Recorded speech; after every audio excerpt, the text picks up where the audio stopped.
आज प्रजासत्ताक दिन आणि या प्रजासत्ताक दिनामध्ये हा सर्वत्र उत्साह साजरा होत असला तरी नाशिकमध्ये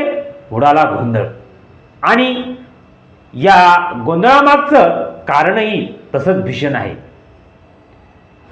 देशाला ज्या संविधान देणाऱ्या निर्माणकर्त्याचं नाव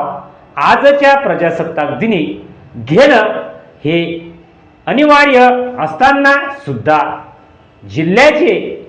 पालकमंत्रीपद भूषवणाऱ्या नेत्यांकडून त्याला बगल दिल्या गेल्याचं वास्तव्य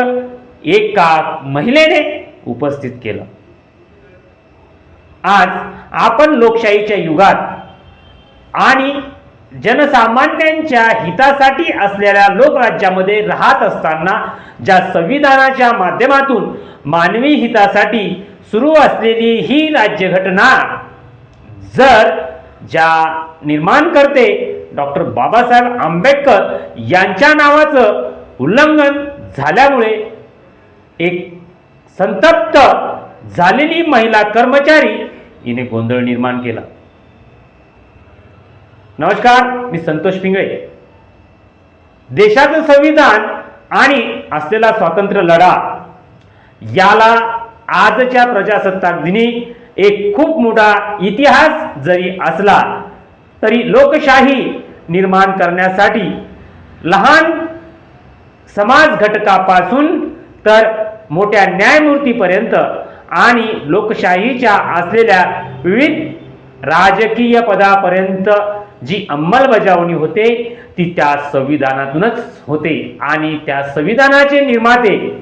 डॉक्टर बाबासाहेब आंबेडकर यांचं नाव नाशिक जिल्ह्याचे पालकमंत्री यांनी आपल्या भाषणात घेत नसल्याने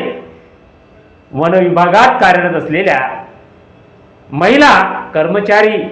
माधवी जाधव यांनी गोंधळ विचार आणि हा गोंधळ केल्यामुळे तेथील वातावरण संतप्त झाले असले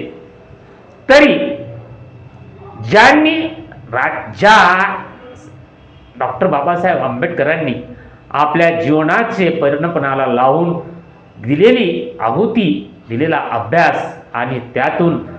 भारताचा नागरिक हा सर्व समाज घटकातला त्याचा विकास, त्याच्यासाठी असलेली यंत्रणा निर्माण करण्यासाठी संविधानासाठी अहोरात्र मेहनत घेतली आणि आज त्या धर्तीवर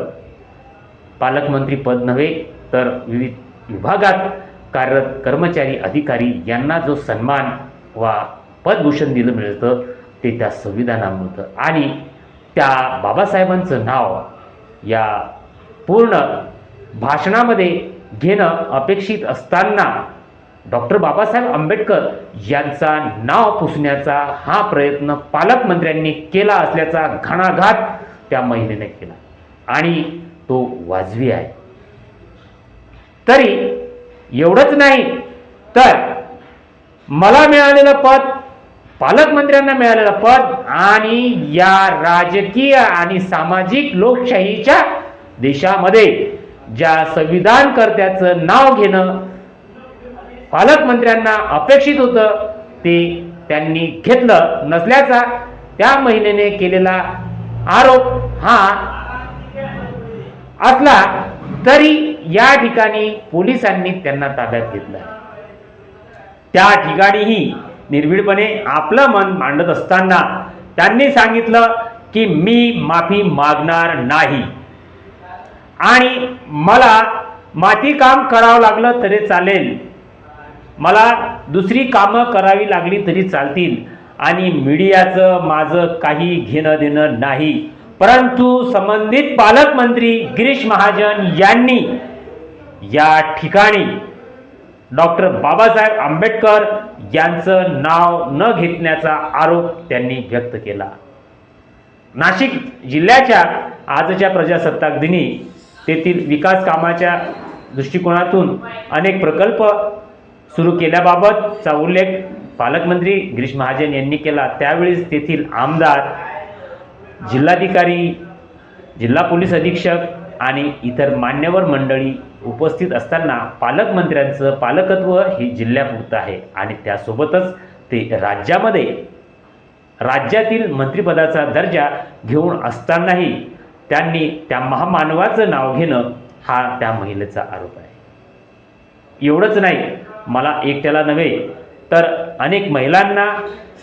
विविध घटकातील प्रत्येक व्यक्तीचा, महिला असो पुरुष असो,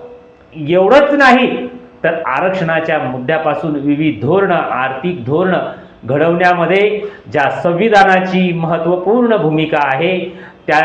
निर्माणकर्त्याचं नाव घेणं हे अपेक्षित असताना सुद्धा त्यांनी ते घेतलं नाही आणि ते घेणं हे वाजवी होतं असं त्या महिलेचं मत असल्याने सगळा गोंधळ उडाला आहे.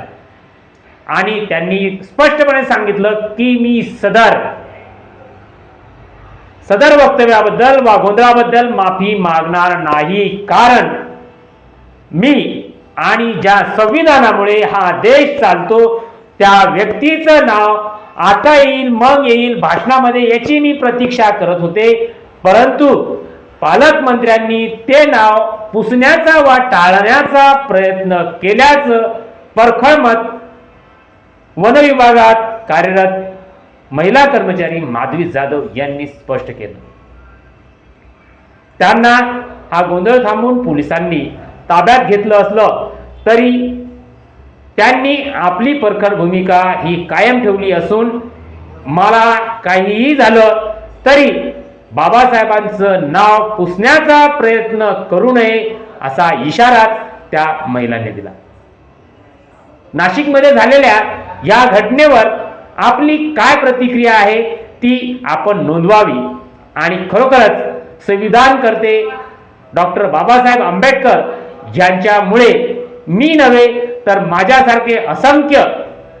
आपलं मत मांडू शकतात, हा सुद्धा त्या संविधानाचा अधिकार आहे आणि त्यामुळे मी माझं मत मांडण्याचा प्रयत्न केला आहे. खरोखरच बाबासाहेबांचं नाव घेणं हे वाजवी आहे, हे माझं मत आहे. मित्रांनो, संविधानामध्ये थोर पुरुषांच्या, महामानवांच्या ज्या विजयाचा वा त्यांच्या असलेल्या आधारावर आपण जे जगतो आहोत, ज्या संविधानावर जगतो आहोत, त्या संविधानाचा सन्मान आणि त्या निर्मात्याचा सन्मान करणं हे प्रत्येकाचं काम आहे. तरी आपलं मत म्हणणं सध्या सुरू असलेल्या या वार्तापत्रावरून मी माझं मत मांडण्याचा प्रयत्न केला आणि या लढ्याला प्रत्येक समाज घटकातून नक्कीच पाठिंबा मिळेल हा माझा आशावाद आहे. आणि बाबासाहेब हे बाबासाहेबच आहे आणि बाबासाहेबांमुळेच सर्वतोपरी सर्व काही घडत आहे. आज विविध विचारधारा असतील तरी आज आपण ज्या संविधानानं जगतो तो आपला हक्क आहे. तरी समस्त देशवासियांना प्रजासत्ताक दिनाच्या कोटी कोटी शुभेच्छा आणि त्या निर्माणकर्त्याला त्रिवार मानाचा मुजरा हे मी ठामपणे सांगतो. तरी सदर व्हिडिओ आवडला असेल तर लाईक करा, सबस्क्राईब करा आणि